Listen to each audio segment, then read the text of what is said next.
This is your daily gaming update for May 23rd, 2019. I am your host, Adrian Simple, and you are welcome to the show. For links and a transcript for today's stories, be sure to visit thegamingobserver.com.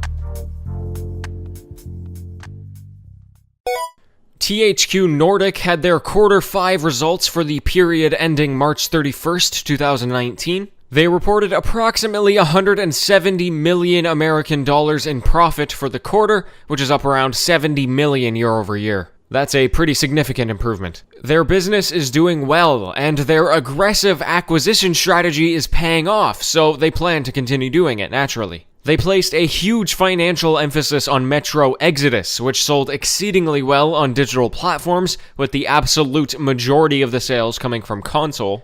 Interestingly, CEO Lars Wingefore heavily avoided answering questions about the Epic Games Store and seemed very hesitant to call it a success. That being said, they also placed a secondary financial emphasis on Satisfactory, which can only be bought on the Epic Games Store, so we'll definitely have to see how that plays out. They currently have 80 games in development, over half of which are unannounced. Also in THQ news, they just acquired development studio Piranha Bytes, who is well known for the Gothic, Risen, and Elex franchises. So we can definitely expect to see more of those games in the future.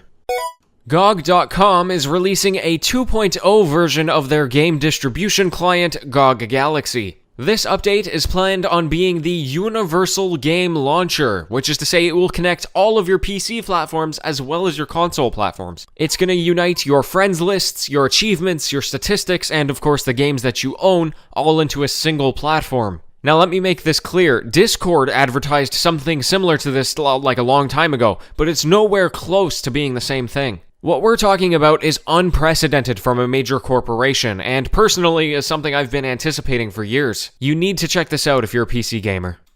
In Valve news, they announced that they are working on their own standalone version of Dota Auto Chess, the incredibly popular custom game mode for Dota 2. The original developers will be making their own non-Dota game simply called Auto Chess, which will be releasing on mobile platforms, whereas Valve will be continuing with their own Dota version. Yet another example of them taking a mod and running with it.